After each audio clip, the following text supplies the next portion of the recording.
খন্দকার, বুলবুল, সরোয়ার সবাই সমান হলো কবিতাটার নাম। আর হলো যিনি লিখেছেন কবি, ওনার নাম হলো খন্দকার, বুলবুল, সরোয়ার।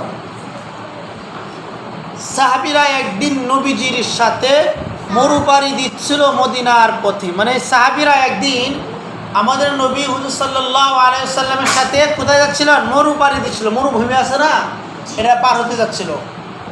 পথে হলো মাঝবেলা, খেতে হবে বলে কাফেলাটা থেমে গেল তরু ছায়া তলে। মানে পথে হলো মাঝবেলা, এখন খাবারের সময় হয়েছে, রাস্তার মধ্যে কি হয়েছে, মানে খাবারের সময় হয়েছে। তখন কোথায় খাবে? তখন কাফেলাটা থেমে গেল তরু ছায়া তলে। মানে কি করলো, কাফেলা মানে যাদেরকে নিয়ে আমাদের নবী গিয়েছিল, 10 জন, 5 জন, 20 জন সবাই একসাথে গেলে এটাকে কি বলে? কাফেলা বলে। তখন একটি গাছের নিচে, তরু মানে কি, তরু ছায়া মানে তরু, একটি গাছ, ছায়া মানে ছায়া, গাছের নিচে কি করলো? আশ্রয় নিল। সবাই কি করলো? গাছের নিচে আশ্রয় নিল। কেন নিল? খাবারের সময় হয়েছে। এরপরে কারো দেখেন, কেউ করে রুটি, কেউ আনে বয়ে আনে পানি। মানে কেউ আনতেছে রুটি, আবার কেউ আনতেছে কি? পানি।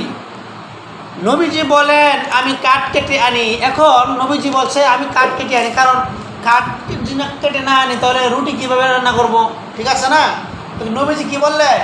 কেউ আনতেছে পানি, কেউ আনতেছে রুটি, আমার নবীজি বললেন আমি কাঠ কেটে আনি। সাহাবীরা হতবাক, সে কি করে হয়? নবীজি কাজ করবেন? কিছুতেই নয়। কাজ করবেন নবীজি?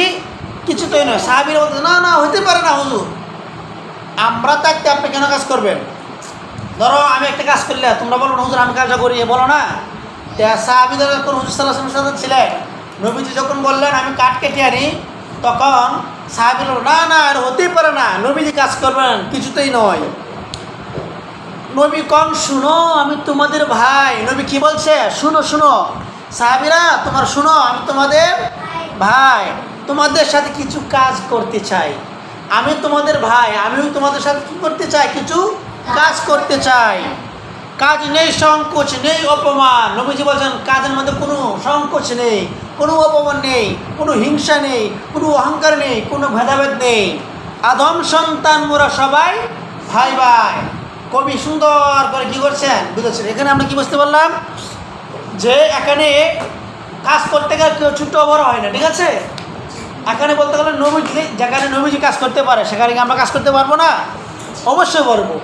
এই জন্য আমরা এই কবিতাটা কী করবো? আগামীকালকে পুরো কবিতাটা মুখস্থ করবো। আগামীকালকে